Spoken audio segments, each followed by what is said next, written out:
Bill మీద ద్రవ్య వినిమయ bill మీద చర్చలో పాల్గొనేందుకు అవకాశం కల్పించినందుకు ముందుగా మీకు ధన్యవాదాలు అధ్యక్ష. అధ్యక్ష మీతో విజ్ఞప్తి అధ్యక్ష. ఇప్పుడు సమయం 2:16 అవుతోంది అధ్యక్ష. మాకు తెలుసు అధ్యక్ష ఇక్కడ బిల్లు పాస్ అవ్వాలి, తర్వాత ప్రభుత్వం కూడా కౌన్సిల్కి వెళ్ళాలి, కౌన్సిల్లో కూడా కొంతమంది సభ్యులు రిటైర్ అవుతున్నారు కాబట్టి అక్కడ కూడా వారు పాస్ చేసుకోవాల్సిన బాధ్యత వారికి ఉంటుంది. మాకు అవగాహన ఉంది అధ్యక్ష. తమరితో ప్రార్థన దయచేసి అంతరాయాలు లేకుండా మంత్రుల వైపు నుంచి కానీ లేదా సభ్యుల వైపు నుంచి కానీ దయచేసి మాకు సహకరించాల్సిందిగా మీతో ప్రార్థన అధ్యక్ష.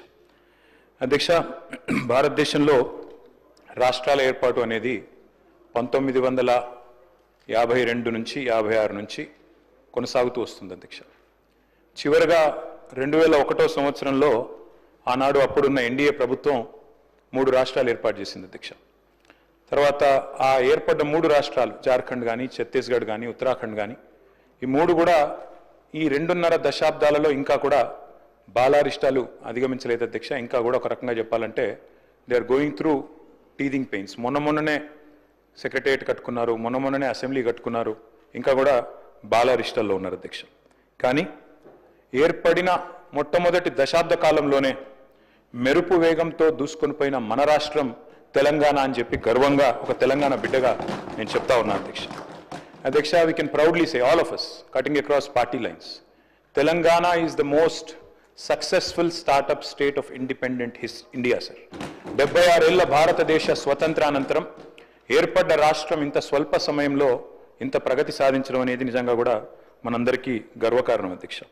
అధ్యక్ష, గత 10 ఏళ్లలో అభివృద్ధి పదంలో మెరుపు వేగాన్ని, సంక్షేమ సంస్కరణల విషయంలో మానవీయ కోణాన్ని ఆవిష్కరించి మరి తెలంగాణను అగ్రగామిగా నిలబెట్టింది మా నాయకుడు కేసీఆర్ గారి నాయకత్వంలోని ప్రభుత్వం.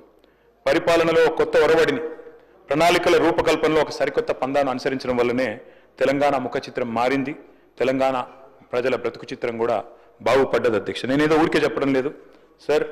2014 నుంచి 22 వరకు కంపౌండెడ్ యాన్యువల్ గ్రోత్ రేట్ తీసుకుంటే, రాష్ట్రాల యొక్క స్వయం సమృద్ధి వాటి యొక్క ఆదాయాలు తీసుకుంటే భారతదేశం మొత్తంలోనే 17.57%తో అగ్రభాగాన నిలబడ్డ రాష్ట్రం తెలంగాణ అని చెప్పి ఇది ఆర్బీఐ లెక్క అధ్యక్ష. అది కూడా నేను తమరి ద్వారా గౌరవనీయులైన డిప్యూటీ సీఎం గారికి పంపిస్తాను అధ్యక్ష. అధ్యక్ష, మా లక్ష్యం ఒకటే అధ్యక్ష, మా పార్టీ లక్ష్యం తెలంగాణ కోసం కొట్లాడిన వాళ్ళం, తెలంగాణ కోసం 14 ఏళ్ల పాటు పోరాటాలు చేసిన వాళ్ళం, తెలంగాణ కోసం అందరినీ ఐక్యం చేసి ముందుకు పోయిన వాళ్ళం అధ్యక్ష. తెలంగాణకు మేలు జరగాలి, తెలంగాణ ప్రజలు బాగుండాలి. అధికారంలో కాంగ్రెస్ ఉండొచ్చు, మేము ఉండొచ్చు, భవిష్యత్తులో ఇంకెవరైనా రావచ్చు, కానీ తెలంగాణ బాగుండాలన్నదే మా సంకల్పం తప్ప వేరేది కాదు అధ్యక్ష. అధ్యక్ష, పదవులు శాశ్వతం కాదు అధ్యక్ష. మాకు పెద్దలు కేసీఆర్ గారు ఎప్పుడు చెప్తూ ఉంటారు, గెలిచినప్పుడు పొంగిపోవద్దు, ఓడిపోయినప్పుడు కుంగిపోవద్దని. అట్లే అధికారం ఎవరికీ శాశ్వతం కాదు. ఎందుకంటే 2004 నుంచి 14 దాకా వారు అక్కడున్నారు, మేము ఇక్కడున్నాం. 14 నుంచి 23 దాకా మేము అక్కడున్నాం, వారు ఇక్కడున్నారు. ఇవన్నీ మారుతూ ఉంటాయి అధ్యక్ష. కానీ ఒకటి మాత్రం వాస్తవం అధ్యక్ష, జనరల్గా రాష్ట్రాలు ఎప్పుడైనా కూడా బడ్జెట్లు ఎప్పుడు పెడతాయి అధ్యక్ష? కేంద్రం పెట్టిన బడ్జెట్ చూసుకున్న తర్వాత, కేంద్రం బడ్జెట్ ప్రవేశపెట్టిన తర్వాత ఆ బడ్జెట్లో ఏం పెట్టినారు, ఏం కేటాయింపులు చేసినారు, ఏ రకమైన విధానపరమైన నిర్ణయాలు తీసుకున్నారు, ఏ రకమైన ప్రణాళికలు రూపొందించారు, దాని అనుగుణంగా మనకు వచ్చే వాటా ఎంత, మనకు రాష్ట్రానికి వచ్చేది ఎంత అని చెప్పి వారి ప్రాధాన్యత క్రమం అర్థం చేసుకున్న తర్వాత జనరల్గా రాష్ట్రాలు బడ్జెట్ ప్రవేశపెడతాయి అధ్యక్ష. కానీ నాకు కొద్దిగా ఈ బడ్జెట్ స్పీచ్ చూస్తే, డిప్యూటీ సీఎం గారు ప్రవేశపెట్టిన బడ్జెట్ స్పీచ్ చూస్తే ఒక్కటి ఆశ్చర్యం అనిపించింది అధ్యక్ష. కేంద్ర బడ్జెట్లో మనకు జరిగిన అన్యాయం గురించి ఒక్క మాట కూడా మాట్లాడకపోవడం అనేది కొంత ఆశ్చర్యానికి, కొంత విస్మయానికి కూడా మాకు గురి చేసింది అధ్యక్ష. చెప్పింటే బాగుండేది. తెలంగాణకు జరిగిన అన్యాయం, కేంద్ర ప్రభుత్వం ఏ రకంగా 11 ఏళ్లుగా మనను దగా చేస్తుంది, ఈ విషయం కూడా గట్టిగా చెప్పినంటే తెలంగాణ ప్రజలకు కూడా తెలిసి వచ్చేది, బాగుండేది అనేది నా అభిప్రాయం అధ్యక్ష. అధ్యక్ష, ఒకనాడు స్వర్గీయ ఎన్టీ రామారావు గారు ముఖ్యమంత్రిగా ఉన్న సమయంలో ఆయన ఒక మాట అన్నారు, కేంద్రం మిథ్య అన్నారు అధ్యక్ష. అంటే వారి భావన ఒకటే అధ్యక్ష, డాక్టర్ బాబాసాహెబ్ అంబేద్కర్ గారు రాసిన రాజ్యాంగంలో స్పష్టంగా ఉంది, India is a union of states. Union of states అంటే అధ్యక్ష, రాష్ట్రాలు లేకపోతే, సమాఖ్య లేకపోతే కేంద్రం లేదు. ఆ ఉద్దేశంతోనే వారు చెప్పింది కూడా కేంద్రం మిథ్య. రాష్ట్రాల నుంచి వచ్చే ఆదాయాలు, రాష్ట్రాల నుంచి వచ్చే పన్నులు, ఇవన్నిటి సమాహారమే కేంద్ర బడ్జెట్ అధ్యక్ష. కానీ ఇవాళ నిజంగా కూడా ఎన్టీ రామారావు గారు చెప్పింది నిజమే అనిపిస్తుంది అధ్యక్ష. ఎందుకంటే కేంద్రం నిజంగా కూడా మనకు తెలంగాణ కాడికి వచ్చే వరకు మాత్రం మిథ్య అని అనిపిస్తూ ఉన్నది. వాళ్ళు అసలు పట్టించుకుంటలేరు అధ్యక్ష. మాట్లాడితే డబుల్ ఇంజన్ అంటారు అధ్యక్ష. డబుల్ ఇంజన్ సర్కార్ అంటే ఏంది అధ్యక్ష? అసలు డబుల్ ఇంజన్ అంటే అంటే మీ రాష్ట్రంలో కూడా పొలిటికల్గా మీరు మాతో అలైన్ అయితేనే, మీ రాష్ట్రంలో ఉండే ప్రభుత్వం కూడా మేము చెప్పినట్టు ఇంటేనే, మా పార్టీ ఉంటేనే మేము మీకు పైసలు ఇస్తాం, లేకపోతే ఇయ్యం. Is this not against the spirit of federalism? Is this not against constitution? అంటే ఇంత దుర్మార్గంగా డైరెక్ట్గా కేంద్రంలో ఉన్న పెద్దలే డబుల్ ఇంజన్ అని మాట్లాడుతుంటే దాని గురించి మనం మాట మాత్రంగానన్నా నిరసన చెప్పకపోతే, ప్రజలకు తెలియజెప్పకపోతే ఇది సరికాదు అధ్యక్ష. ఒక రకంగా చెప్పాలంటే కేంద్రం మీరు మాకు ఓట్లు వేస్తేనే పైసలు ఇస్తాం, లేకపోతే ఇయ్యం అని చెప్పినట్టే అధ్యక్ష, ఒక రకంగా బ్లాక్మెయిల్ చేయడం ఇది. కాబట్టి this is anti federal spirit అని చెప్పక తప్పదు. అధ్యక్ష, మన కేంద్ర బడ్జెట్ పెట్టారు February 1 నాడు. నిజంగా చాలామంది చూసి ఆశ్చర్యపోయినారు. అందులో తెలంగాణ అన్న పదం కూడా వినబడలేదు ఎక్కడ కూడా. అందరూ చాలామంది మిత్రులు అన్నారు అధ్యక్ష చూడంగానే, ఢిల్లీ బీహార్ బడ్జెట్ ఇది, ఈ రెండు రాష్ట్రాల్లో ఎన్నికలు ఉన్నాయి కాబట్టి ఆ రెండు రాష్ట్రాల కోసమే పెట్టినట్టుగా ఉన్నది అని చెప్పి మాట్లాడిన వాళ్ళు కూడా ఉన్నారు అధ్యక్ష. అధ్యక్ష, వాస్తవం ఏమంటే పార్లమెంట్ ఎన్నికల్లో మా పార్టీ పోటీ చేసింది అధ్యక్ష. మాకు సీట్లు రాలేదు, మాకు ఒక్క సీటు కూడా రాలేదు, అన్ని సీట్లు ఓడిపోయాం. చాలామంది సంకలు గుద్దుకున్నారు, సంబరపడ్డారు. బీఆర్ఎస్కు 0-0-0 గుండు 0 అని మాట్లాడారు అధ్యక్ష. కరెక్టే అధ్యక్ష, మాకు సీట్లు రాలేదు. 8 సీట్లు కాంగ్రెస్ పార్టీకి వచ్చినాయి, 8 సీట్లు బీజేపీకి వచ్చినాయి, 1 మజ్లిస్ పార్టీ గెలిచింది. కానీ వాస్తవం ఏంది అధ్యక్ష, మాకు వచ్చింది 0నే కరెక్టే పార్లమెంట్ ఎన్నికల్లో. కానీ తెలంగాణకు వచ్చింది ఏంటి అధ్యక్ష ఈ బడ్జెట్లో, కేంద్ర బడ్జెట్లో గుండు 0. 8 + 8 నార్మల్గా అయితే 16, కానీ ఇక్కడికి వచ్చే వరకు మాత్రం 8 + 8 ఖచ్చితంగా గుండు 0 అయిందని చెప్పక తప్పడం లేదు అధ్యక్ష. అధ్యక్ష, నేను పెద్దలు డిప్యూటీ సీఎం గారికి, గౌరవనీయులైన సహచర శాసనసభ్యులకు నేను విజ్ఞప్తి చేస్తా ఉన్నా అధ్యక్ష. అధ్యక్ష, పోరాడితే పోయేదేమీ లేదు, బానిస సంఖ్యలు తప్ప అని ఒక మహాకవి అన్నారు.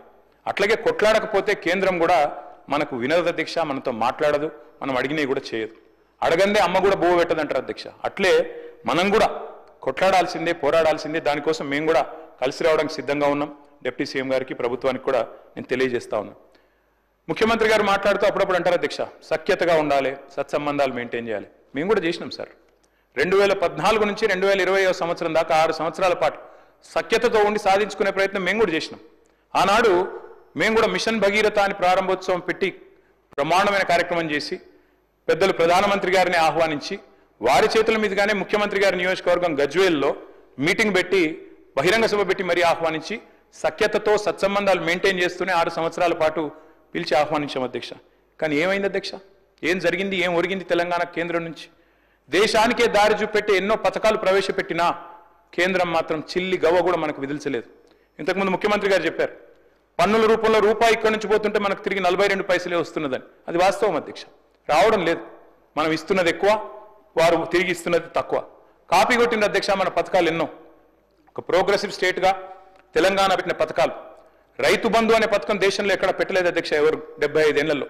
మరి ఆనాడు కేసీఆర్ గారి నాయకత్వంలో తెలంగాణ ప్రభుత్వంలో మనం రైతు బంధు ప్రవేశపెట్టిన తర్వాత 2 ఏళ్ల తర్వాత దాన్ని కాపీ కొట్టి కేంద్రంలో PM కిసాన్ అనే ప్రోగ్రాం పెట్టారు.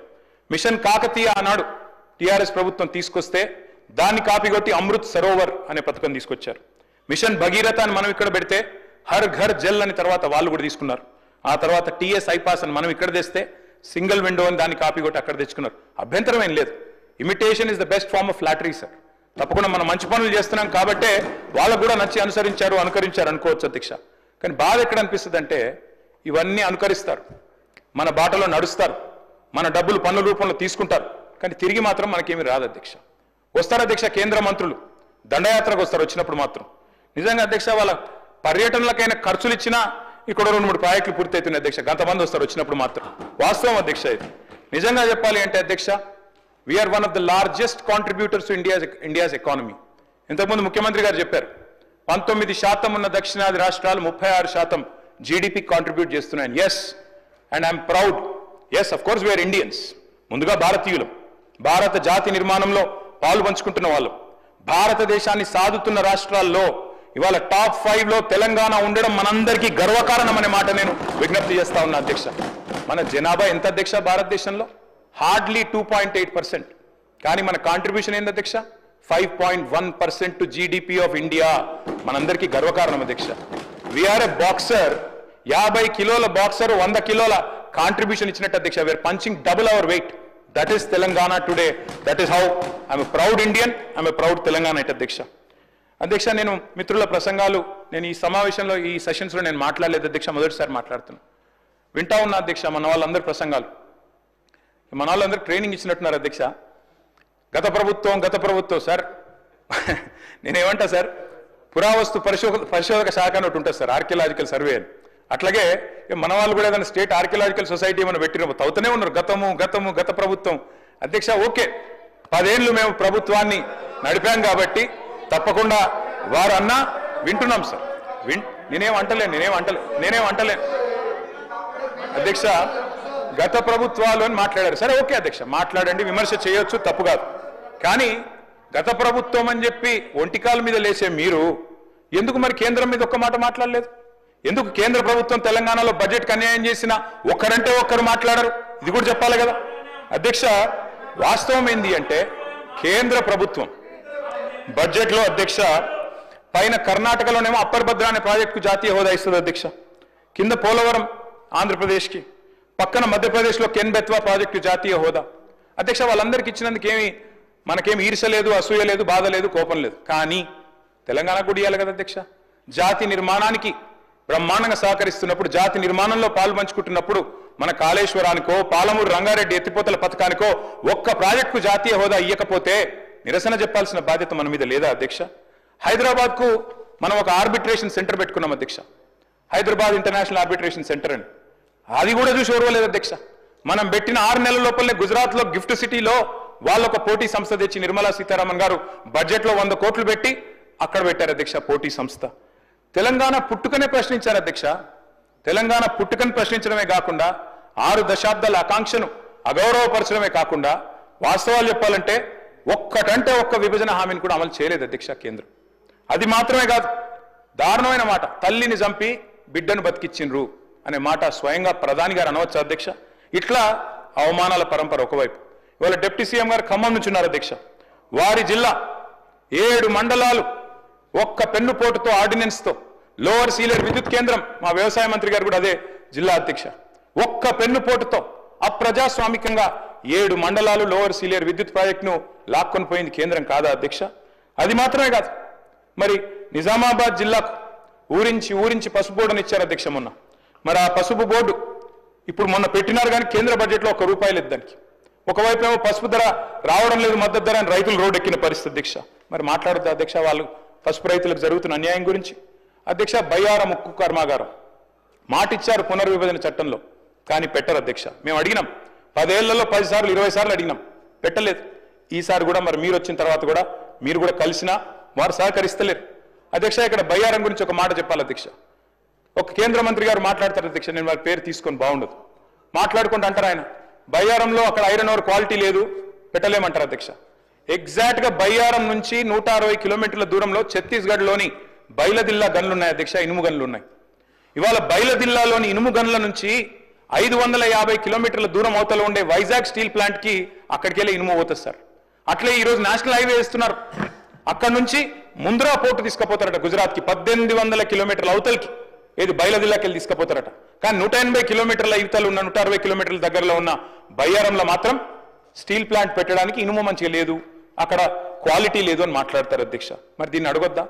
మనం ప్రపోజ్ పెట్టినాం, గతంలో ప్రపోజల్ పెట్టినాం, శ్రీధర్ బాబు గారు కూడా తెలవాలేదు.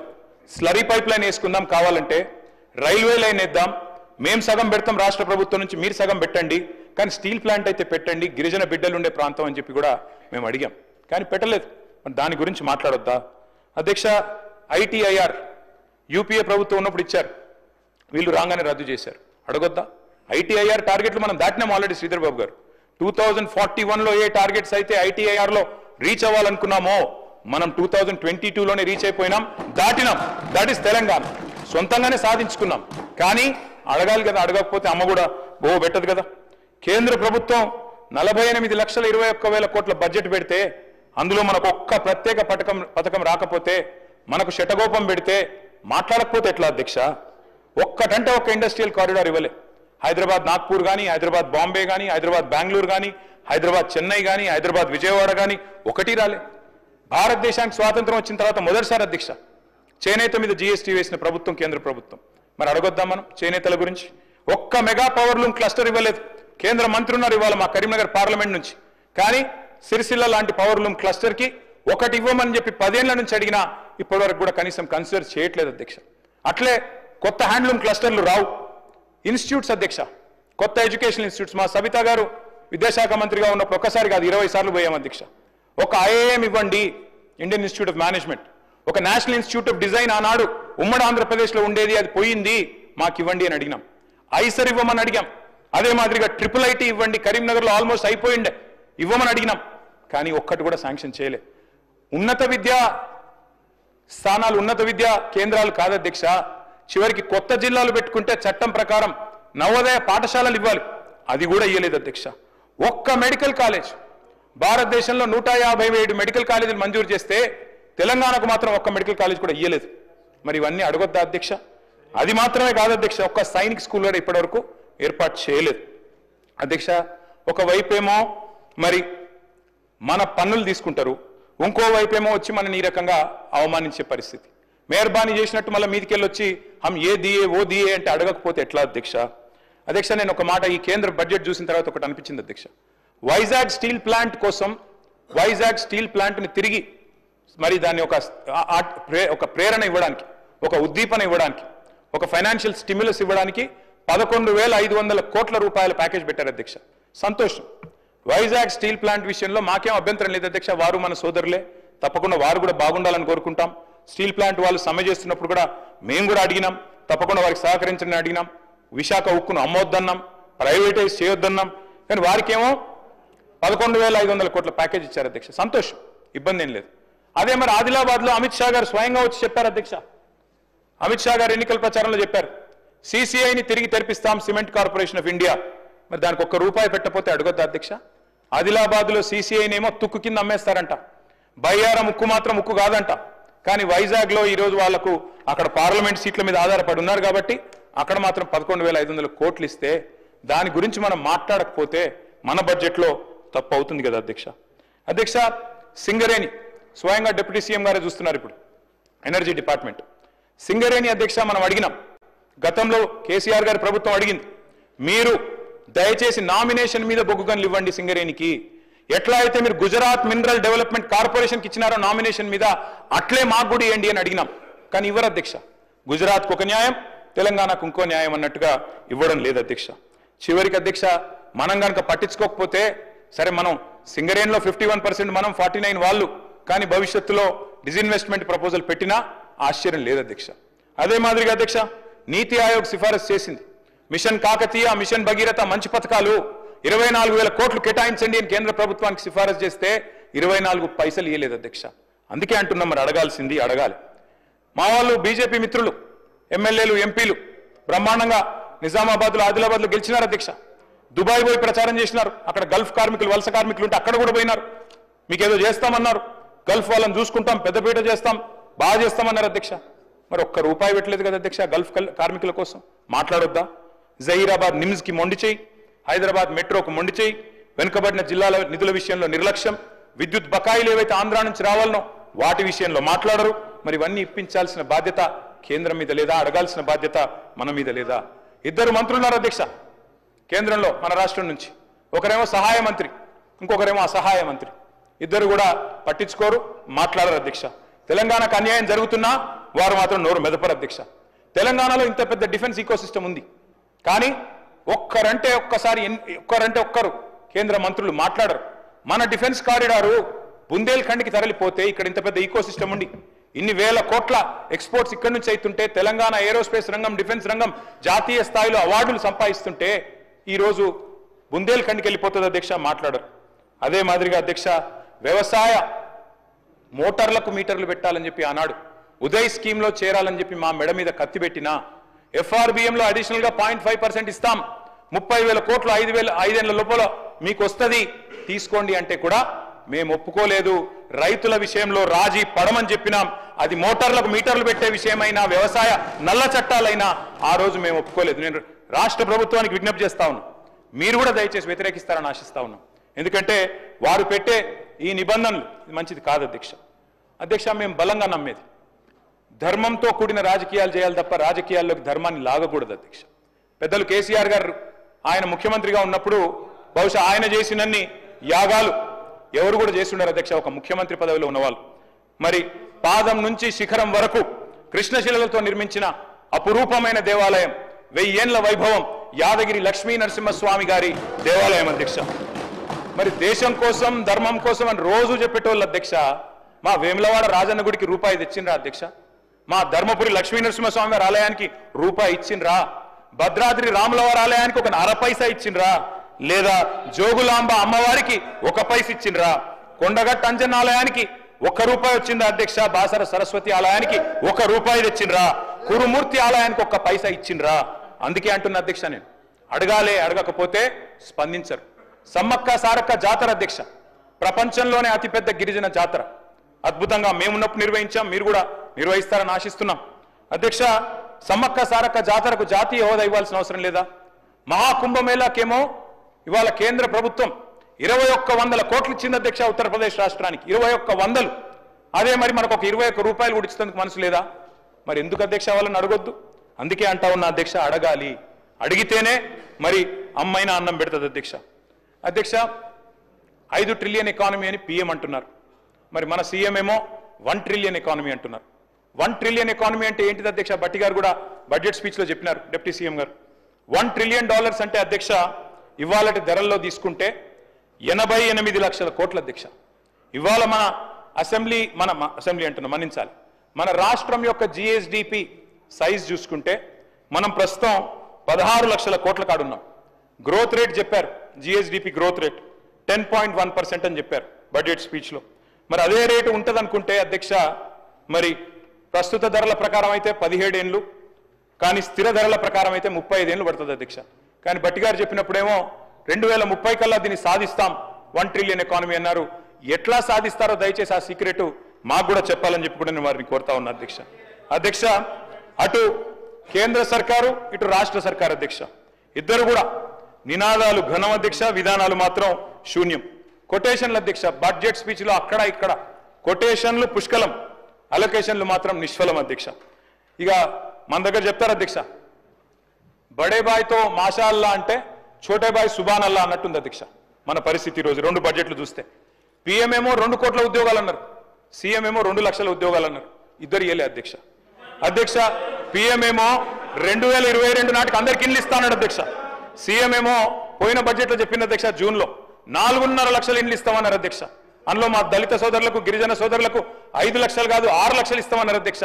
మళ్ళీ సంవత్సరం తర్వాత కూడా మెచ్చుకోవాలంటే అధ్యక్ష అదే స్పీచ్ మళ్ళీ చెప్పిండ్రు, 4.5 లక్షల ఇండ్లు అన్నది మళ్ళీ చెప్పిండ్రు, మళ్ళీ అదే మాట చెప్పిండ్రు. ఇంకా ఈసారి ఎస్సీ ఎస్టీలకు 1 లక్ష తగ్గించి చెప్పిండ్రు.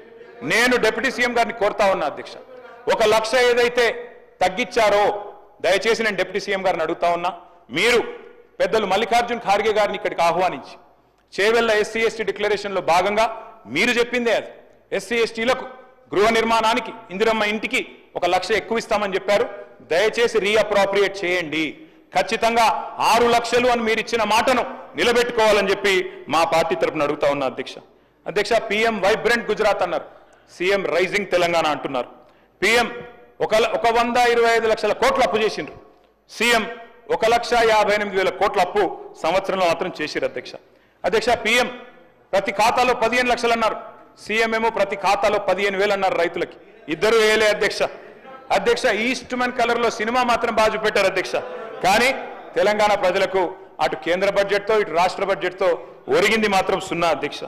అధ్యక్ష కేంద్రంతో సఖ్యత అన్నారు, సత్సంబంధాలు అన్నారు. మరి నేను అడుగుతా ఉన్నా అధ్యక్ష, ఈ సఖ్యతతో సత్సంబంధాలతో ఏం సాధించారో కూడా దయచేసి మీరు చెప్పండి, రాష్ట్ర ప్రజలకు వివరించండి అని చెప్పి కూడా నేను కోరుతా ఉన్నా అధ్యక్ష. అధ్యక్ష పెద్దలు చెప్తారు, సత్యం వధ ధర్మం చెర, సత్యన్న వచనం శ్రేయ, సత్యం జ్ఞానం హితం భవేత్. అంటే సత్యమే మాట్లాడాలి, ధర్మాన్ని అనుసరించాలి అని చెప్తారు అధ్యక్ష. కానీ మరి లోకంలో అసత్యం అబద్ధాలు విజృంభిస్తున్నప్పుడు, హడ్డు అదుపు లేకుండా విచ్చలవిడిగా చెప్తున్నప్పుడు మౌనంగా ఉంటే అధ్యక్ష మనం కూడా అన్యాయం చేసిన వాళ్ళం అవుతాం. నిజం నిలకడ మీద తేలుతుంది అనుకుంటే మరి అందరం మునుగుతాం అధ్యక్ష. ఇవాళ నిజం నిమ్మలంగా నిద్రలేసే లోపల అబద్ధం అంతరిక్షాన్ని కూడా చుట్టొచ్చే పరిస్థితి అధ్యక్ష. అధ్యక్ష అందుకే అధ్యక్ష అబద్ధాన్ని 100 సార్లు చెప్తున్నప్పుడు నిజాన్ని 1000 సార్లు చెప్పాల్సిన బాధ్యత మా మీద కూడా ఉంటుంది అధ్యక్ష. అధ్యక్ష ఎన్ని రకాల అబద్ధాలు అధ్యక్ష, ఎన్ని రకాల అసత్య ప్రచారాలు చేశారు అధ్యక్ష. ఒక్కసారి గుర్తు చేసుకోండి అధ్యక్ష.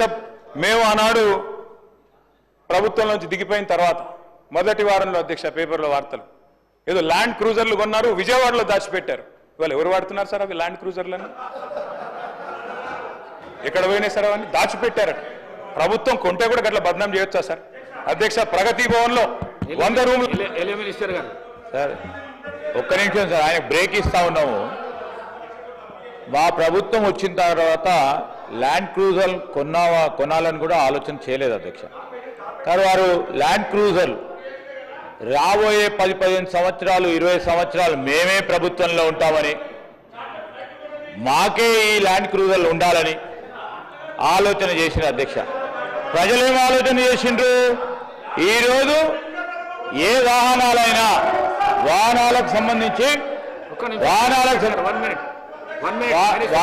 సంబంధించి సార్ ప్రజలందరూ మమ్మల్ని కోరిండ్రు ఆ ల్యాండ్ క్రూజర్లో తిరగమని. ప్రజలు కోరిన వరకే తిరుగుతా ఉన్నాం అధ్యక్ష.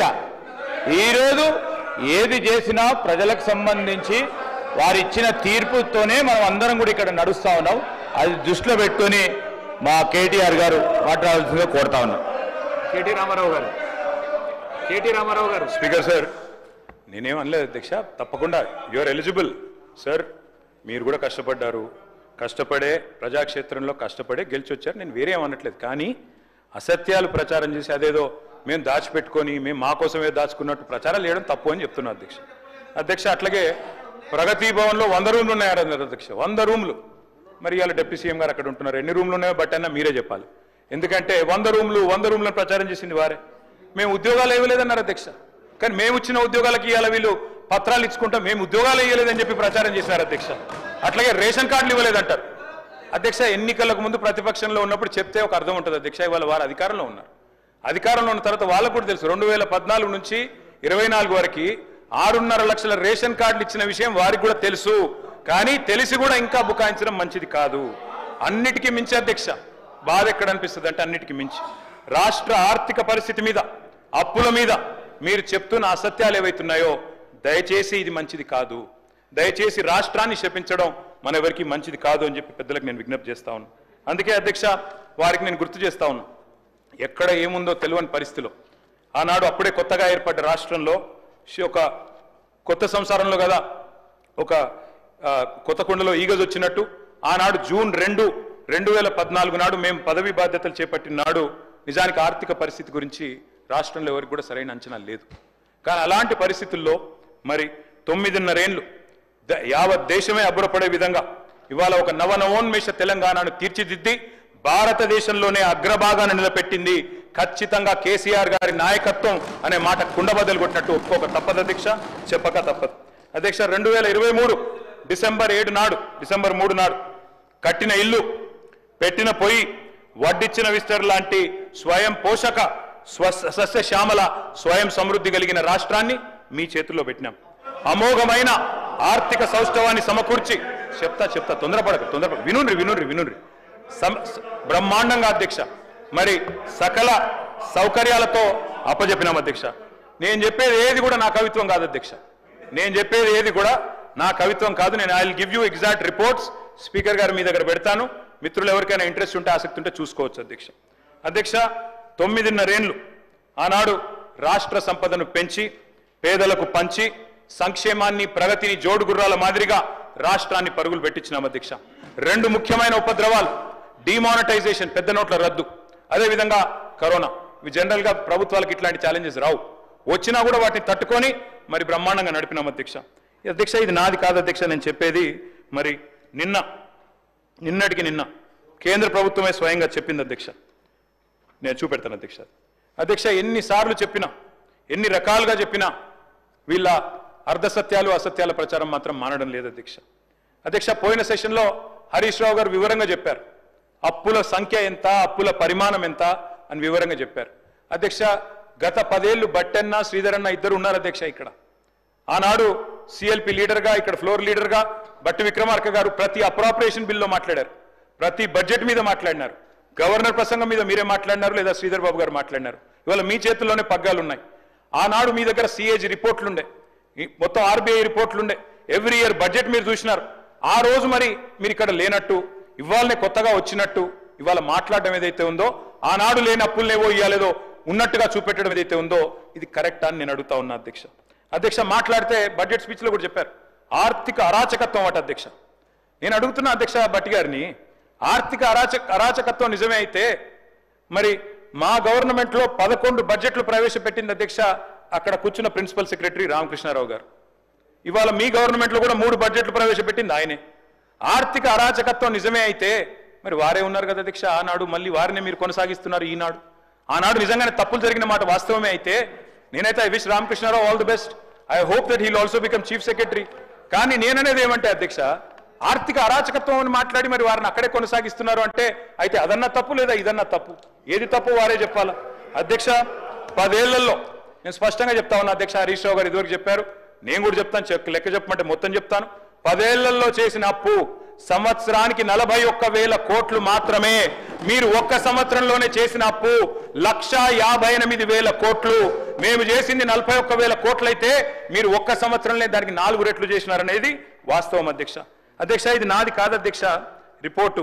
ఇగో నిన్ననే మన అక్కడ కేంద్రంలో మనీష్ తివారీ గారని కేంద్ర కాంగ్రెస్ పార్టీ పార్లమెంట్ సభ్యుడు ఆయన అడిగారు అధ్యక్ష నిన్న కేంద్ర ప్రభుత్వం నిన్ననే మార్చి 24 నాడు వారికి రిప్లై వచ్చింది పార్లమెంట్లో. ఏమడిగినారు అధ్యక్ష, ఈ దేశంలో అప్పుల పరిస్థితి ఏంది, రాష్ట్రాల పరిస్థితి ఏందని అడిగినారు. కాంగ్రెస్ ఎంపీ గారు అడిగితే కేంద్ర ప్రభుత్వం ఇచ్చిన రిపోర్ట్ అధ్యక్ష, భారతదేశంలో 28 రాష్ట్రాలు ఉంటాయి. ఆ 28 రాష్ట్రాల్లో కింది నుంచి 4వ స్థానంలో ఉన్నది తెలంగాణ. డెట్ జిఎస్డిపి రేషియోలో 28 రాష్ట్రాల్లో కింది నుంచి 4వ స్థానంలో ఉన్నది తెలంగాణ అని చెప్పి కేంద్ర ప్రభుత్వం చెప్పింది అధ్యక్ష. అప్పు యొక్క పరిమాణం 4,22,000 కోట్లని, అదేవిధంగా 26.2% డెట్ జిఎస్డిపి రేషియో అని చెప్పి కేంద్ర ప్రభుత్వం చెప్పింది అధ్యక్ష. యంగ్స్టర్స్ చాలా మంది ఉన్నారు, మొదటిసారి వచ్చిన వాళ్ళు చాలా మంది ఉన్నారు. Sir debt is never seen in isolation. Debt అనేది అప్పు అనేది దాన్ని ప్రత్యేకంగా ఒంటరిగా చూడడానికి వీలు ఉండదు. నీ సంపద ఎంత, నీ పరిమాణం ఎంత, నీ రాష్ట్రం యొక్క జీడిపి సైజ్ ఎంత, దాని నిష్పత్తిలో అప్పు ఎంత, ఈ లెక్కనే చూస్తారు అధ్యక్ష. ఎందుకంటే నువ్వు మళ్ళీ తిరిగి కట్టే పతార ఉందా లేదా నీకు అప్పు అని చూసినాకనే అప్పిస్తారు అధ్యక్ష. అధ్యక్ష మన రేషియో 26.2. అదేవిధంగా ఒక్కసారి చూస్తే అధ్యక్ష వివిధ రాష్ట్రాలు, అరుణాచల్ ప్రదేశ్ అధ్యక్ష 57%, పంజాబ్ మొన్నటిదాకా Congress government debt GSDP ratio 46.6, Himachal ప్రస్తుతం కాంగ్రెస్ గవర్నమెంట్ 45.2, వెస్ట్ బెంగాల్ 38, కేరళ 36.8, రాజస్థాన్ మొన్నటిదాకా కాంగ్రెస్ 35.8, పక్కనే ఉన్న ఆంధ్రప్రదేశ్ 34.7, మన పక్కనే ఉన్న కర్ణాటక 26.5, మనం కర్ణాటక కంటే కింద 26.2తో ఉన్నాం అధ్యక్ష. అతి తక్కువ అప్పులున్న రాష్ట్రాన్ని పట్టుకొని జిఎస్డిపి పరిమాణంతో పోలిస్తే అప్పులు అని చెప్పి మీరనవే కాకుండా మీ వాళ్ళందరికీ చెప్పి రాష్ట్ర ప్రజల్ని ఇవాళ ఈ రకంగా తప్పుదోవ పట్టించడం కరెక్టా అధ్యక్ష?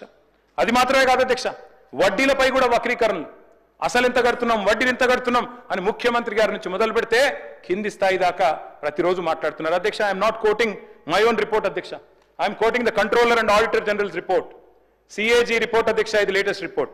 ఇందులోనే చెప్పారు, రాష్ట్ర ప్రభుత్వం స్పష్టంగా చెప్పింది, కాగ్ చెప్తున్నది, మొత్తం తెలంగాణ ప్రభుత్వం ప్రతి నెల అప్పులకు అసలుకు గడుతున్నది 1,093 కోట్లు. నేను చెప్పేది 24-25 ఇయర్.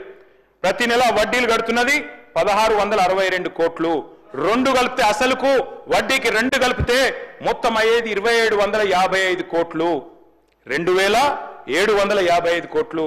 కానీ ముఖ్యమంత్రి గారి నుంచి మొదలు పెడితే, డిప్యూటీ సీఎం గారి నుంచి మొదలు పెడితే, ప్రభుత్వంలో ఉన్న ప్రతి ఒక్కరూ మన రాష్ట్రాన్ని మనమే బదనాం చేసుకునేటట్టు 6,500 కడుతున్నాం, 7,000 కడుతున్నాం, అప్పులు కట్టంగా ఏం మిగులుతలేదు అని వాళ్ళందరికీ నేర్పిస్తే ఇది కరెక్టే అధ్యక్ష? అధ్యక్ష నేను అడుగుతా ఉన్నా అధ్యక్ష, దేశంలోనే బెస్ట్ డెట్ మెచ్యూరిటీ ప్రొఫైల్ ఉన్న రాష్ట్రం నాది కాదు అధ్యక్ష. ఇది hand book of statistics on Indian states 2024. I would like to refer Honorable Deputy Chief Minister to this. అధ్యక్ష RBI report weighted average maturity index లో first best state in debt management Telangana. ఇది నా కవిత్వం కాదు అధ్యక్ష. అధ్యక్ష మేము తెచ్చినవన్నీ కూడా తెలంగాణ దీర్ఘకాలిక రుణాలు, ఏవి కూడా షార్ట్ టర్మ్ లోన్స్ కావు, ఇమ్మీడియట్ రీపేమెంట్ ప్రెజర్స్ లేవు. మరి రుణ నిర్వహణలో నేను చెప్పడం కాదు, EPW అనే మ్యాగజైన్ ఉంటుంది అధ్యక్ష, ఎకనామిక్ అండ్ పొలిటికల్ వీక్లీ అని. ఆ మ్యాగజైన్ చెప్తా ఉంది డెట్ మేనేజ్మెంట్ లో second best state in the entire country is Telangana. అధ్యక్ష నేను ఇంకొక మాట కూడా వారికి చెప్తా ఉన్నా అధ్యక్ష, అప్పు చేసి మేము పప్పు కూడా తినలేదు అధ్యక్ష, అప్పు చేసి రాష్ట్రానికి సంపద క్రియేట్ చేశాం. ఇది నా రిపోర్ట్ కాదు, కాగ్ రిపోర్ట్. కాగు వాళ్ళు బిర్యానీ మంచిగానే పెట్టిరు, తిన్నా, మధ్యాహ్నం తిన్నా. ఇప్పుడు అధ్యక్ష స్పీకర్ గారు మంచి బిర్యానీ పెట్టారు, థ్యాంక్ యూ సార్. సార్ ఇది CAG report sir, I will send this to the deputy chief minister. ఏం చెప్పారు అధ్యక్ష ఇందులో? మొత్తం గత 6 ఏళ్ల లెక్క ఇచ్చినారు అధ్యక్ష. ఇందులో ఏం చెప్పారంటే మొత్తం తీసుకున్న అప్పుల్లో 87% అప్పులు క్యాపిటల్ ఎక్స్పెండిచర్ మీద పెట్టింది తెలంగాణ ప్రభుత్వం. క్యాపిటల్ ఎక్స్పెండిచర్ అంటే ఏంది అధ్యక్ష? అభివృద్ధి మీద పెట్టే పెట్టుబడి, భవిష్యత్తు మీద పెట్టే పెట్టుబడి క్యాపిటల్ ఎక్స్పెండిచర్ అధ్యక్ష. అదేవిధంగా అధ్యక్ష నేను ఒక్క మాట చెప్తాను, ఒక్క నిమిషం వినండి, తొందరపడకండి వినండి అధ్యక్ష. ఒకనాడు అధ్యక్ష మా తండ్రి గారి టైంలో, మీ పెద్దవాళ్ళ టైంలో అధ్యక్ష ఎట్లుండే అధ్యక్ష థింకింగ్? ఒక పెద్ద మనిషి ఎవరన్నా ఒక జాబ్ ఎక్కితే, ఒక ప్రభుత్వ ఉద్యోగమో ప్రైవేట్ ఉద్యోగం ఎక్కితే ఏమనుకుంటుండే అధ్యక్ష? నేను రిటైర్ అయ్యే వరకు నా సొంత కొంప నాకు ఉండాలి, నా సొంత ఇంటికి నేను పోవాలి, అప్పటిదాకా అద్దె కొంపలున్నా ఆఖరికి మాత్రం పైసా కూడబెట్టుకొని ప్లాట్ కొనుక్కోవాలి, ఒక ఇల్లు కొనుక్కోవాలి, అందులో పోయి ఉండాలి అనుకుంటోళ్ళు అధ్యక్ష. కానీ ఇప్పుడు పరిస్థితులు మారినాయి అధ్యక్ష. ఈరోజు నా పిల్లల తరం, మీ పిల్లల తరానికి వస్తే అధ్యక్ష ఏం జరుగుతుంది అధ్యక్ష? ఈరోజు ఒక ఐటీ ఉద్యోగమో ప్రైవేట్ రంగమో గవర్నమెంట్ ఉద్యోగమో రాగానే చేస్తున్న మొదటి పని ఏంది అధ్యక్ష? వెంటనే ఫస్ట్ ఇల్లు కొంటారు, 3వ నెలలో 2వ నెలలో కారు కొంటారు. ఒకప్పుడేమో లాస్ట్ డ్రీమ్ అది, రిటైర్ అయ్యే నాటికి ఇల్లు ఉండాలి అందరూ. కానీ ఇవాళ మాత్రం ఫస్ట్ మంత్ సెకండ్ మంత్లే కొంటున్నారు. ఏం మారింది అధ్యక్ష? ఏం మారింది అంటే ఆలోచన విధానం మారింది. ఏం మారింది అంటే ఇవాళ ఫైనాన్షియల్ ప్రూడెన్స్ పెరిగింది, ఫైనాన్షియల్ ఇన్స్టిట్యూషన్స్ కూడా ఇవాళ ముందుకు వస్తూ ఉన్నాయి. అందుకే నేను అడుగుతా ఉన్నా అధ్యక్ష, మనం ఒకవేళ ప్రొడక్టివ్ సెక్టర్లో ఇప్పుడు నేను చెప్పినట్టు 87% కనుక లోన్ తీసుకున్నా అది భవిష్యత్తు మీద పెట్టుబడి పెడితే, భవిష్యత్తుకు అవసరపడే పనుల మీద పెట్టుబడి పెడితే అది పెట్టుబడి అయితే తప్ప డెట్ ఎట్లయితుంది? నువ్వు సంపదను పునరుత్పత్తి చేయగలిగితే, ప్రొడక్టివ్ సెక్టర్లో పెడితే అది తప్పెట్లయితుంది అధ్యక్ష? నేను ఇవాళ కూడా గవర్నమెంట్ కూడా డెట్ తెస్తున్నది, నేను తప్పు పట్టట్లేదు. నేనేమంటున్నా, తెచ్చిన డెట్ని ప్రొడక్టివ్గా ఇన్వెస్ట్ చేయండి, మళ్ళీ పైసలు సృష్టించే దాని మీద ఇన్వెస్ట్ చేయండి. మేము తప్పు పట్టట్లేదు, మాకంటే ఎక్కువ అప్పులు చేస్తున్నారు అని బదనాం చేస్తలేను. మళ్ళీ ఒక్కొక్క రూపాయికి 4 రూపాయలు, 2 రూపాయలు, 3 రూపాయలు తెచ్చే ఉపాయం చూడండి, రిటర్న్ ఆన్ ఇన్వెస్ట్మెంట్ చూడండి అధ్యక్ష. మరి ఈరోజు మనం ఒక్క మాట గుర్తుపెట్టుకోవాలి అధ్యక్ష, మన రాష్ట్రాన్ని ఇవాళ 26.2 మన డెట్ జిఎస్డిపి పర్సెంటేజ్. భారతదేశం యొక్క పర్సెంటేజ్ ఎంత అధ్యక్ష? Debt GDP 57%. అమెరికా ఎంత అధ్యక్ష? అమెరికా లాంటి దేశం 129%.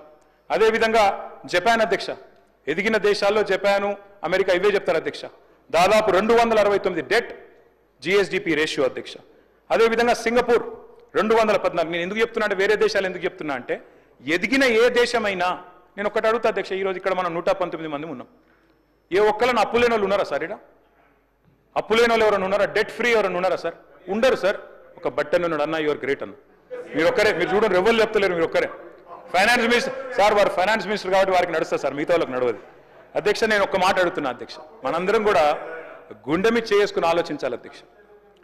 ఆ రోజు 2014లో రాష్ట్రంలో భూముల విలువ ఎంత అధ్యక్ష? ఈరోజు ఎంత అధ్యక్ష? మీ వికారాబాద్లో, నవాబ్పేటలో, మోమిన్పేటలో, అక్కడ మర్పల్లిలో, దరూరులో ఎంత ఉండే సార్? ఈరోజు ఎంత అయింది? పెరగలేదా సార్? రాష్ట్రం సంపద పెరగలేదా? పెరిగిన దాన్ని మరి పెరగలేదన్నట్టు మాట్లాడడం కూడా తప్పు కదా సార్? అధ్యక్ష నేను ఇంకొక మాట చెప్తాను అధ్యక్ష, తెలంగాణ ఏర్పడిన తర్వాత ప్రతి సెక్టర్లో మనం ఇన్వెస్ట్మెంట్ చేసినాం, డబ్బులు తెచ్చి పెట్టుబడి భవిష్యత్తు మీద పెట్టినాం. ఒక ఇరిగేషన్ తీసుకుంటే ఎన్ని ప్రాజెక్టులు కట్టినాం సార్? ఒక 218 టీఎంసీల నిల్వ సామర్థ్యాన్ని కొత్తగా 9.5 ఏళ్లలో యాడ్ చేసినాం. కాళేశ్వరం కానీ, ఎంఎంఆర్ కానీ, గౌరవెల్లి కానీ, కేఎల్ఐ కానీ, చెప్తా కాళేశ్వరం గురించి కూడా చెప్తా, తొందరపడకు, చెప్తా నెట్టంపాడు కానీ, భీమా కానీ, తుమ్మిళ్ళ కానీ, భక్తరామదాస్ కానీ, చెనాకా కొరాటా కానీ, ఇవన్నీ జరగలేదు అధ్యక్ష. బ్రహ్మాండంగా ఒక్క సాగునీటి రంగం మీదనే 1000 కోట్ల రూపాయలు ఖర్చు పెట్టినాం అధ్యక్ష. మిషన్ కాకతీయ 22,627 చెరువులను బాగు చేసుకున్నాం. మరి నీటి సామర్థ్యం పెరిగింది, 8.65 టీఎంసీల సామర్థ్యం పెరిగింది. కొత్తగా స్థిరీకరించబడ్డ ఆయకట్టు 21 లక్షల ఎకరాలు. అదేవిధంగా నంబర్ 1 స్టేట్ అయింది అధ్యక్ష. ఒకనాడు రొయ్యలు చేపలు అంటే ఆంధ్ర గురించి చెప్పేది, కానీ ఈరోజు Matsya Sampada number 1 state in inland fisheries in the entire country sir is Telangana. Number 1 state in inland fisheries, Matsya Sampada సృష్టించడంలో ఇవాళ నంబర్ 1 స్టేట్గా తెలంగాణ ఉంది. ఎందుకంటే మిషన్ కాకతీయ ద్వారా 5,464 కోట్లు ఖర్చు పెట్టినాం అధ్యక్ష. సంపద పెరిగిందని నేను అంటున్నా. ఎట్లా పెరిగింది అధ్యక్ష? నేను ఒక్క మాటలో చెప్పాలి అంటే 2013-14లో అన్ని రకాల పంటల దిగుబడి అధ్యక్ష మొత్తం రాష్ట్రంలో, ఆనాడు మన రాష్ట్రం ఏర్పడినాడు అన్ని రకాల పంటలు, వరి మాత్రమే కాకుండా అన్ని కలిపితే 1,07,49,000 టన్నులు అన్ని రకాల పంటల దిగుబడి. అదే 2023-22 సంవత్సరానికి వస్తే 1,07,49,000 టన్నుల నుంచి 4,65,24,336 టన్నులకు అంటే దాదాపు 355% పెరిగింది అధ్యక్ష. వ్యవసాయ విస్తీర్ణం పెరగడం వల్ల, సాగునీటి మీద పెట్టుబడి పెట్టడం వల్ల, వ్యవసాయం మీద పెట్టుబడి పెట్టడం వల్ల, రైతు మీద పెట్టుబడి పెట్టడం వల్ల. ఒక వరి ధాన్యం తీసుకుంటే అధ్యక్ష 2014లో మన రాష్ట్రం ఉత్పత్తి చేసింది 68 లక్షల టన్నులు. 2023 నాటికి 2,70,00,000 టన్నులు ఉత్పత్తి చేసి భారతదేశంలో పంజాబ్ని, హర్యానాని కూడా దాటిపోయిన మాట వాస్తవం కాదా అధ్యక్ష? మొన్న నేను డీలిమిటేషన్ మీటింగ్ పోయాను చెన్నైలో, స్టాలిన్ గారు పిలిస్తే. ఆ మీటింగ్లో పంజాబ్ సీఎం గారు మాట్లాడుతూ మరి మేము దాటిపోయినాము, వరి ధాన్యంలో మేము నెంబర్ 1 అన్నారు. నేను చెప్పినాను మీరు కాదు సార్, మేము దాటిపోయాము. 2022లోనే తెలంగాణ పంజాబ్ను, హర్యానాను కూడా తలదన్ని నెంబర్ 1 స్థానానికి వచ్చిందని చెప్పి గర్వంగా అక్కడ చెప్పే అవకాశం నాకు వచ్చింది. అంటే ఒక తెలంగాణ బిడ్డగా నేను గర్వపడతా ఉన్నా అధ్యక్ష. సాగు విస్తీర్ణం అధ్యక్ష 2014లో 1,31,00,000 ఎకరాలు, ఈ రోజు 2,20,00,000 ఎకరాలు. రైతు సంక్షేమం గురించి చెప్పాలంటే చాలా ఉంది అధ్యక్ష. డైరెక్ట్ గా ఒక రైతు బంధు కిందనే 73,000 కోట్లు, రుణమాఫీ కింద 29,000 కోట్లు, రైతు బీమా కింద 6,500 కోట్లు, ఇతర సంక్షేమ పథకాల కింద 11,400 కోట్లు. ఒక్క విద్యుత్ సబ్సిడీ 9.5 ఏళ్లు, కరెంటుకు 24 గంటల కరెంట్ ఇచ్చినప్పుడు దానికి ఇచ్చిన సబ్సిడీ అధ్యక్ష 61,000 కోట్లు. మొత్తం రైతుకు వ్యవసాయానికి మాత్రమే పెట్టిన పెట్టుబడి 1,84,522 కోట్లు. ఇది ఎందుకు చెప్తా ఉన్నా అధ్యక్ష అంటే, దీన్ని అప్పుగా చిత్రీకరించే ప్రయత్నం చేస్తే, దీనివల్ల ఉత్పత్తి అయిన సంపదను చూడకపోతే, దీనివల్ల ఆగిన ఆత్మహత్యలను చూడకపోతే, దీనివల్ల మరి బతికిన రైతు కుటుంబాలను చూడకపోతే, పెరిగిన భూముల విలువను చూడకపోతే అది తప్పవుతుంది. ఒక్క విద్యుత్ సంస్థల అధ్యక్ష, డిప్యూటీ సీఎం గారు ఎనర్జీ మినిస్టర్గా ఉన్నారు, ఒక్క విద్యుత్ సంస్థలు ఆనాడు మాకు అప్పచెప్పిన నాడు 2014లో అధ్యక్ష 44,431 కోట్ల ఆస్తులు విద్యుత్ సంస్థలవి, 20,000 కోట్ల అప్పులు. మేము దిగిపోయిన నాడు 2023లో ఆస్తులు 1,37,571 కోట్లు, అప్పులు 81,000 కోట్లు. మరి అధ్యక్ష అప్పుల గురించి చెప్పేవాళ్ళు సంపద గురించి కూడా చెప్పాలి కదా అధ్యక్ష? అదే మేము అడిగేది. ఆ అప్పులతోని రూపాయి పెట్టుబడి పెట్టి ఇవాళ బ్రహ్మాండంగా ఇవాళ మన రాష్ట్రం పెరిగింది అధ్యక్ష. 2014లో ఆనాడు ఎలక్ట్రిసిటీ ఇన్స్టాల్ కెపాసిటీ సార్ 7,700 మెగావాట్లు. కానీ ఈ రోజు అధ్యక్ష మొన్న మీరు పెట్టిన సోషియో ఎకనామిక్ అవుట్లుక్ లోనే 26,000 మెగావాట్లు. భారతదేశంలో ఏ రాష్ట్రం కూడా ఇంత వేగంగా ఇంత ఇన్స్టాల్ కెపాసిటీని పెంచిన రాష్ట్రం లేదు అధ్యక్ష. ఎన్నో ఇంటాంజిబుల్ అవుట్కమ్స్ ఉన్నాయి. ఇప్పుడే నేను చెప్పినట్టు ఫ్లోరైడ్ నిర్మూలన కానీ, ఆగిన రైతుల ఆత్మహత్యలు కానీ ఎట్లా వెలగడతాం అధ్యక్ష? వాటికి సేవ్ చేసిన ప్రాణాలు కానీ, కరెంటు షాక్లతో ఇవన్నిటికీ కూడా మనం ఈరోజు వెలగట్టడానికి వీల్లేదు అధ్యక్ష. ఒకనాడు ఉండేది హెడ్లైన్స్, మంచం పట్టిన మన్యం, విష జ్వరాలు ఏజెన్సీలో అని. మరి ఇవాళ మిషన్ భగీరథతో, హెల్త్ ఇనిషియేటివ్స్తో వాటిని ఆపగలిగినాం. ఆ ప్రాణాలకు ఎట్లా విలువ కడతాం అధ్యక్ష? అందుకే అంటున్నా అధ్యక్ష, నేను ఏ కొలమానాలతో కొలిచినా, ఏ తూకం రాళ్లతో తూచినా, ఏ ప్రమాణాలతో లెక్కించినా, ఏ సూచికలతో పోల్చి చూసినా తెలంగాణ ఖచ్చితంగా దిగ్గజ రాష్ట్రమే, దివాలా రాష్ట్రం కాదు. మీరు మోపిన దివాలా అనే మాటలకు ఆధారాలు లేవు. మేము చెప్తున్న మాటికి ఇవాళ ఆధార సహితంగా రిపోర్ట్లతో సహా నేను డిప్యూటీ సీఎం గారికి నేను పంపిస్తాను. ఆర్బీఐ గణాంకాలు, నీతి ఆయోగ్ నివేదికలు, ప్రధాని ఆర్థిక సలహా మండలి రిపోర్ట్లు, ఎకనామిక్ సర్వేలు, ఎఫ్సిఐ రిపోర్ట్స్, అదేవిధంగా తెలంగాణ అట్లస్, ఆర్థిక సామాజిక outlook, socio economic outlook, Telangana glance 2024 ఇవన్నిట్లో కూడా ఇప్పుడు నేను చెప్పిన స్టాటిస్టిక్స్ మీకు కనబడతాయి అధ్యక్ష. నేను ఒకటి అడుగుతా ఉన్నా డిప్యూటీ సీఎం గారిని, గవర్నమెంట్ని అధ్యక్ష. సార్, వారు రాష్ట్రాన్ని ఆర్థికంగా చాలా అప్పులున్నాయి, అంతకంటే ఎక్కువ రెట్టింపు పెంచడం చెప్తా ఉన్నారు అధ్యక్ష. తెలంగాణ రాష్ట్రంలో ప్రభుత్వ ఉద్యోగులకు 1వ తారీఖు జీతాలు ఇచ్చుకోలేకపోయినాం అధ్యక్ష. చాలా 40,000 కోట్ల రూపాయలకు సంబంధించినటువంటి అప్పులున్నాయి అధ్యక్ష. 1,75,000 కోట్ల శాంక్షన్స్ ఇచ్చిపోయినారు అధ్యక్ష. ఒకవేళ మీరు అంతా ఆర్థిక పరమైనటువంటి సమర్థతో ప్రభుత్వం నడిపి ఉంటే ఇవన్నీ సర్పంచులకు సంబంధించి ఇంకా చాలా ఉన్నాయి. అందరూ మీ దగ్గర మనిషికి ఒక పాయింట్. ఎందుకంటే నేను ఇప్పుడే చెప్తాను అన్నతోటి 2005లో మార్కెట్ చైర్మన్ అయ్యేదాకా వెనుకబడ్డ కరీంనగర్ అంటే మార్మూల్లో ప్రభుత్వ స్కూల్లో చదువుకొని పైసకు పైసా మిత్తి అంటే రూపాయికి రూపాయి ఉడితే ఆ లెక్క కూడా తెలియకపోతుంటుంది. కాబట్టి ఆర్థికంగా ఇవాళ మీరు చెప్తున్న లెక్కలకు సంబంధించి చాలా మందికి ఆర్థిక పరమైన అంశాల అటువంటి ఒక అవగాహన నాకే లేదనుకున్నప్పుడు ఇంకా వేరే జనరల్ ఇప్పుడు నేర్చుకుంటున్నాం కావచ్చు. కానీ నేనే అడుగుతున్నాం అంటే మనం ఫైనాన్షియల్ ఇంత మీరు చూపెడుతున్న లెక్కల ప్రకారంగా వివిధ కోడింగ్ పత్రికలు లేదా ఇతరాతర రిపోర్ట్స్ ప్రకారంగా చెప్తున్న దాని ప్రకారంగా క్షేత్రస్థాయిలో కనబడుతున్న దానికి తేడా కనబడుతూ ఉంది. కాబట్టి దయచేసి మనం అప్పులు తెచ్చుకోవడం ద్వారానే మనం అభివృద్ధిలోకి వచ్చినామని అనుకుని సమర్థించుకుంటే ఈరోజు రాష్ట్రంలో జరుగుతున్నటువంటి వాస్తవ పరిస్థితికి సంబంధించి మనం ఎన్ని రకాల కార్యక్రమాలను ఎంత ప్రభుత్వ ఉద్యోగాలకు సంబంధించో ప్రభుత్వ సంపదను పెంచుకోవడానికి కొరకో లేకపోతే ఇంకొక రకంగా ఉపయోగించుకున్నటువంటి అంశానికి సంబంధించో ఇవాళ మీరు జాగాలు పెరుగుతారంటున్నారు. అధ్యక్ష 2004లో నేను పోటీ చేసినప్పుడు మానకోట దగ్గర ఉన్న జాగా అమ్ముకుంటే 2,80,000 అయింది అధ్యక్ష. రాజశేఖర్ గారు ప్రభుత్వం వచ్చిన తర్వాత మళ్ళీ అమ్ముకుంటే ఇలా 4 కోట్లు అయిపోయింది అధ్యక్ష 2009 లోపలనే. సో ఆ విధంగా జాగాల రేట్లకు సంబంధించి పెరుగుదల అనేటువంటిది నిరంతర ప్రక్రియ లేదా అభివృద్ధి.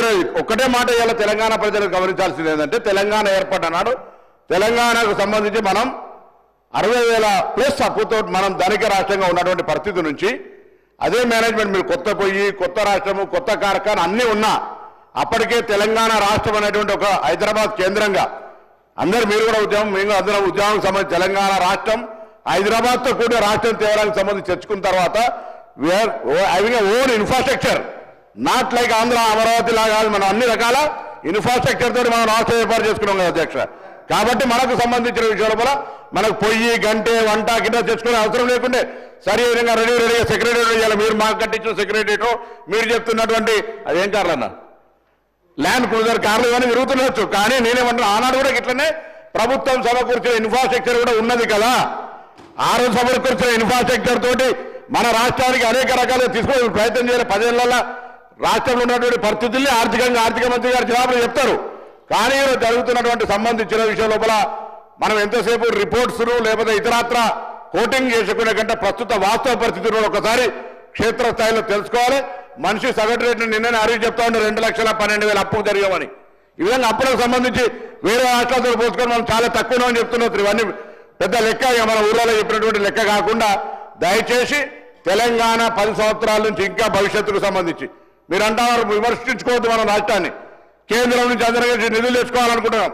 ఆ దిశలో మన కార్యక్రమం కొనసాగాలని గౌరవ మాజీ మంత్రి గారికి యువ శాసనసభ్యుడికి నేను ఈ సందర్భంగా విజ్ఞప్తి చేస్తున్నాను. స్పీకర్ సార్, నేను చెప్పింది వారు చెప్పింది ఎవరు చెప్పింది అయినా కూడా అధ్యక్ష అల్టిమేట్గా అవన్నీ కూడా రిపోర్ట్స్ అధ్యక్ష. నేనేమి నా సొంత కవిత్వం కాదు. సరే, I take his point in the right spirit sir. తప్పకుండా వారు అన్నట్టుగా మరి జీతాలు ఎందుకు ఇవ్వలేదన్నారు. 2019 చివరిలో కరోనా వచ్చింది అధ్యక్ష. అప్పటిదాకా జీతాలు మంచిగానే వచ్చినాయి. 2019 కరోనా వచ్చినాక మేమేమనుకున్నాం అధ్యక్ష, పేదల సంక్షేమం ఆగొద్దు, ఎమ్మెల్యేల జీతాలు ఆగినా పర్వాలేదు, ఎమ్మెల్సీల జీతాలు ఆగినా పర్వాలేదు, మంత్రుల జీతాలు ఆగినా పర్వాలేదు, కానీ రైతులకు రైతు బంధు ఆగద్దు, పేదలకు పెన్షన్లు ఆగద్దు, పేద పిల్లలకు కళ్యాణ లక్ష్మి ఆగద్దు అట్లా అనుకున్నాం. అందుకే ఉద్యోగుల జీతాలు కూడా కొద్దిగా ఆలస్యంగా ఇవ్వచ్చు. కానీ నేను అడుగుతున్నా, ఇవాళ ఉద్యోగులందరికీ జీతాలు పడుతున్నాయి ఫస్ట్కు. ఇట్లా అబద్ధాలు చెప్పొచ్చా? ఇవాళ నేను చూపెడతాను అధ్యక్ష, నాకు మొత్తం పేపర్ కటింగ్లు ఉన్నాయి, మొత్తం మంత్రి గారికి పంపుతాను. ఇవాళ మొత్తం కాంట్రాక్ట్ అవుట్ సోర్సింగ్ ఉద్యోగులు 8 నెలలుగా జీతాలు లేని వాళ్ళు ఒక్కరు కాదు అధ్యక్ష, రాష్ట్రంలో లక్షల మంది ఉన్నారు. వాస్తవాలు వారికి కూడా తెలుసు అధ్యక్ష. చెబితే అధ్యక్ష ఇంకా చాలా ఉంది, నేను విమర్శ చేయట్లేదు. అనవసరంగా వారు విమర్శ చేయదలుచుకుంటే నేను కూడా చేయొచ్చు అధ్యక్ష. నేను చెప్పేది వారికి ఒకటే, కరోనా అనేది మొత్తం దేశాన్ని కాదు ప్రపంచాన్ని ఊపిన ఒక మహమ్మారి, దానికి ఎవరు కూడా అతీతులు కారు. సరే, మంత్రి గారికి నేను చెప్పేది ఏమంటే అధ్యక్ష, ఆనాడు 2014లో అధ్యక్ష మన ప్రయాణం ప్రారంభమైనప్పుడు 4.5 లక్షల కోట్లు మన జిఎస్డిపి. ఈరోజు ఎంత అధ్యక్ష? 16 లక్షల కోట్లు. మేము దిగిపోయే నాడు 14.5 లక్షల కోట్లు. సంపద పెరిగిందా తగ్గిందా రాష్ట్రానికి? ఆనాడు అధ్యక్ష మరి మన తలసరి ఆదాయం రాష్ట్రానికి 1,12,162 రూపాయలు 2014లో. మరి 2023-24 నాటికి ఎంత పెరిగింది అధ్యక్ష? మీకు అప్పచెప్పినాడు 3,56,000తో దేశంలోనే నెంబర్ 1 పర్ క్యాపిటా ఇన్కమ్ లో తెలంగాణ. ఇది వాస్తవం కాదా? మరి ఇంత మంచి రాష్ట్రాన్ని, సిరి సంపదలు గల రాష్ట్రాన్ని దివాలా అనడానికి నోరెట్లు వస్తుందండి? నాకు అర్థం కాదు. అదే మాదిరిగా అధ్యక్ష ఇంకొక మాట చెప్పాలా, మిత్రులు కొంతమంది ఈజీగా చెప్తారు అధ్యక్ష, ఏం తెలంగాణ ఒక్కటే కాదు అన్ని పెరిగినాయి కదా అంటారు అధ్యక్ష. అన్ని పెరగలేదు అధ్యక్ష. నేను చెప్తాను ఒక్క నిమిషంలో. కర్ణాటక అధ్యక్ష 2014లో పర్ క్యాపిటా 1,13,000, 2024లో 3 లక్షలు. అదేవిధంగా అధ్యక్ష రాజస్థాన్ 70,000 2014లో, 2024లో 1,68,000. రెండు కూడా కాంగ్రెస్ పాలిత రాష్ట్రాలు కాబట్టి చెప్తా ఉన్నా. దేశం మొత్తం చూస్తే పెరిగింది 112% తలసరి ఆదాయం. రాజస్థాన్ లో 140, కర్ణాటకలో 194, కానీ తెలంగాణలో 318%. ఇది మనకు గర్వకారణం కాదా అధ్యక్ష? ఇవాళ దేశంలో నెంబర్ 1గా సిక్కిం, గోవా తర్వాత చిన్న రాష్ట్రాల తర్వాత తలసరి ఆదాయంలో మనం ఉంటే దానికి కూడా ఒప్పుకోకపోతే ఎట్లా? అదేవిధంగా అధ్యక్ష నేను మొన్న చెప్పాను, చెన్నైలో కూడా చెప్పాను డిలిమిటేషన్ మీటింగ్ లో, 2.8% ఉన్న తెలంగాణ ఇవాళ భారతదేశంలో 5% జీడిపి కాంట్రిబ్యూట్ చేస్తున్నది. వచ్చినాడు తెలంగాణ రాష్ట్రం ఏర్పడ్డ నాడు మన contribution 4% to the nation. Today we're contributing 5.1%. ఇది మన గర్వకారణం కాదా?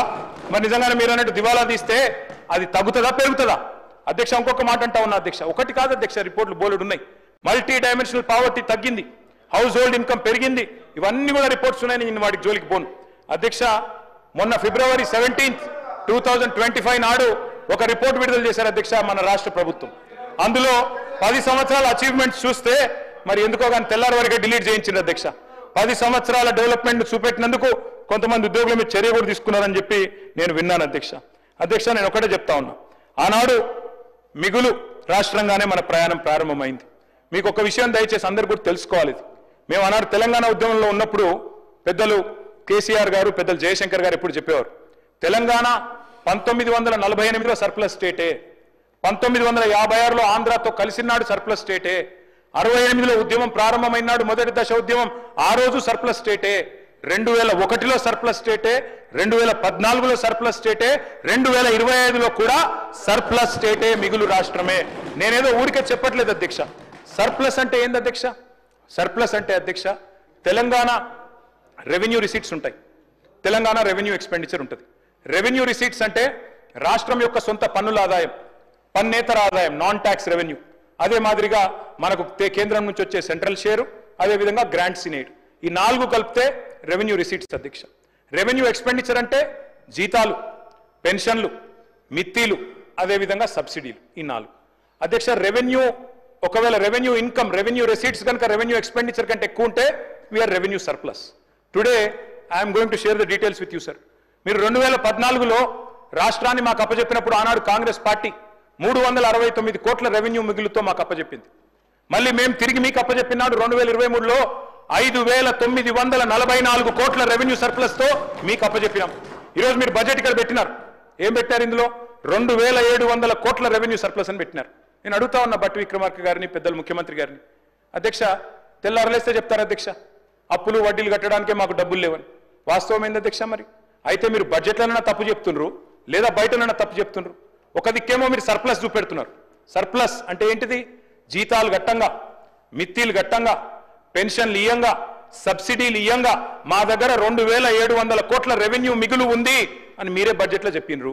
మరి ఇంకో దిక్కేమో అప్పుల కోసం అప్పులు తెస్తున్నాం, వీఆర్ నాట్ సర్ప్లస్ స్టేట్ అన్నట్టు, మనం ఏదో నిజంగా చిప్పబట్టుకొని నిల్చున్నట్టు ఈ రకంగా మాట్లాడడం మంచిది కాదు అధ్యక్ష. నేను మొత్తం సబ్జెక్టే మాట్లాడుతున్నాను సార్, సబ్జెక్ట్ మాట. టైం ఎట్లా డిసైడ్ చేసినామంటే కేటీఆర్ గారికి 30 మినిట్స్, మహేశ్వర్ రెడ్డి గారికి 15 మినిట్స్, అక్బరుద్దీన్ ఓవైసీ గారికి 15 మినిట్స్, సిపిఐ సాంబశివరావు గారికి 5 మినిట్స్, శంకరయ్య గారికి 30 మినిట్స్. మీరు ఇప్పటికే 45 మినిట్స్ మాట్లాడారు.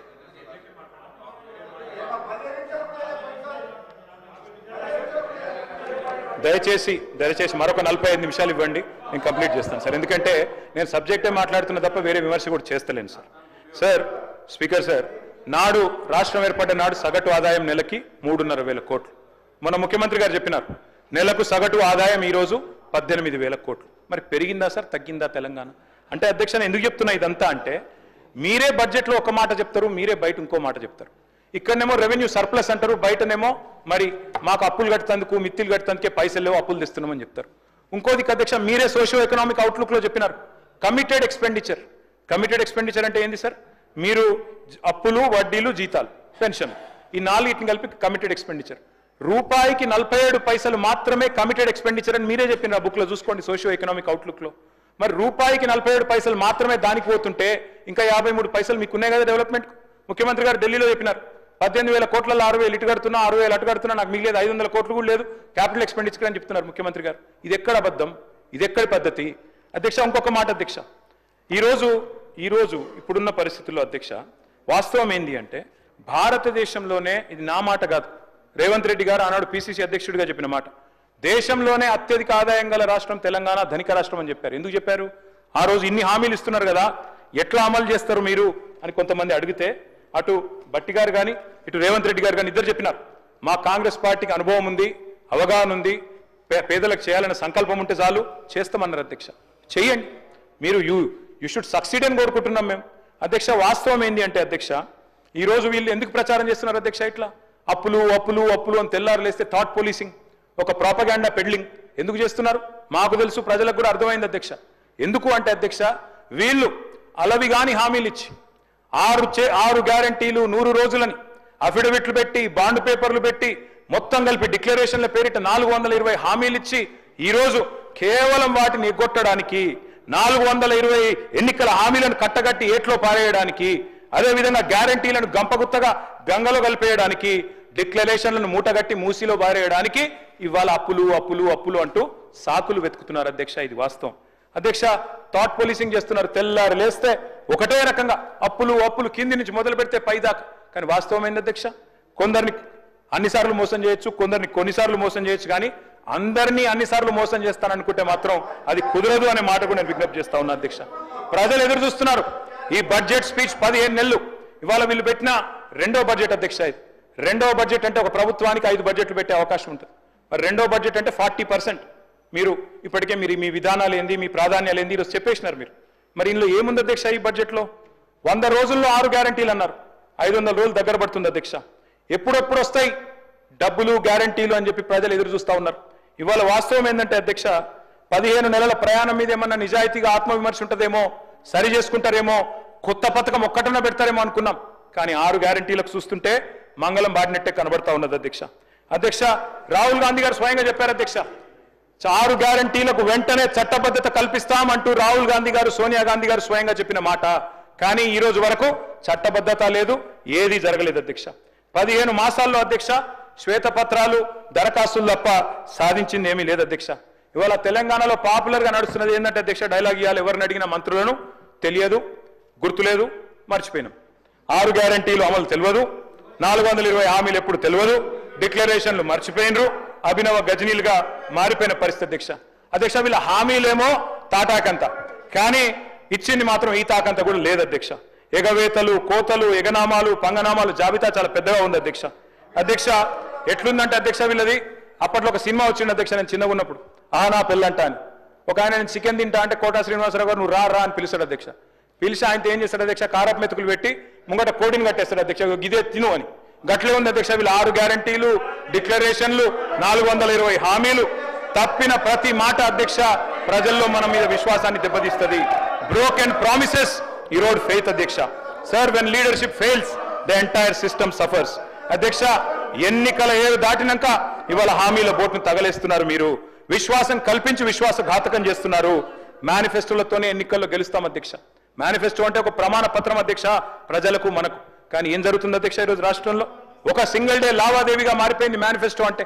ఎన్నికల్లో ఓట్లు వేయించుకోవడం తప్ప ఆ తర్వాత గద్దెనెక్కిన తర్వాత 5 ఏళ్లు మర్చిపోయే పరిస్థితి. మేనిఫెస్టో అమలు చేయకపోతే అడగాల్సిన బాధ్యత ప్రతిపక్షంగా మాది అధ్యక్ష. ఖచ్చితంగా అడుగుతాం. మీరు అమలు చేయకపోతే చేసేదాకా వెంటబడతాం. కానీ దుర్మార్గం ఏంటంటే అధ్యక్ష, ఈయని కూడా ఇచ్చినట్టు చెప్తున్నారు. జాతీయ మీడియాలో వేరే వేరే రాష్ట్రాల్లో ఆడబిడ్డలకు మహాలక్ష్మి పథకం ఆల్రెడీ చాలా అయిపోయింది, 90 లక్షల మందికి నెలకు 2500 రూపాయలు ఇస్తున్నామని చెప్పి వారి సోషల్ మీడియా కన్వీనరు, ఎంపీ గారు శ్రీప్రియ శ్రీనాటే గారు చెప్తా ఉన్నారు. ఇది కరెక్టా అధ్యక్ష ఇట్లా చెప్పడం? అదేవిధంగా అధ్యక్ష, 1, 2 కాదు, ఎన్ని చేస్తున్నారంటే ఇట్లాంటి మరి ప్రచారాలు వేరే వేరే రాష్ట్రాల్లో మామూలుగా చేయట్లేదు అధ్యక్ష. అధ్యక్ష, ఎన్నికలు 5 ఏళ్లకు ఒకసారి వస్తాయి. అదృష్టం, ప్రజల దయ ఎవరుకుంటే వాళ్ళు గెలుస్తాం అధ్యక్ష. కూర్చుంటాం, అధికారంలో మేము 10 ఏళ్ళు ఉన్నాం, మీరు 5 ఏళ్ళు ఉంటారు. తప్పకుండా భవిష్యత్తులో ఎవరు వస్తారో ప్రజలు నిర్ణయిస్తారు. కానీ ఎట్లా ఉందంటే అధ్యక్ష, ప్రభుత్వం అనేది నిరంతర ప్రక్రియ అధ్యక్ష. ఒకరు వస్తారు, ఇంకొకరు పోతారు. It's continuous institution, continuous process. ఒక రాజ్యాన్ని ఇంకో రాజ్యం దండెత్తి ఆక్రమించుకోవడం అన్నట్టు కాదు అధ్యక్ష. ఓడిపోయిన రాజులను పట్టుకొచ్చి బందీఖాన్లో వేయడం, చంపేయడం ఇది ఆనాడు మధ్యకాలంలో చేసేది అధ్యక్ష. శాసనాలు జరిపేయడం, రాజముద్రలు మార్చడం ఒకప్పుడు జరిగేది. ఇవాళ ఇవన్నీ ఎందుకు చెప్తా ఉన్నా అంటే, 15 నెలలుగా రాష్ట్రంలో ఒక విపరీత దూరం చూస్తా ఉన్నా అధ్యక్ష.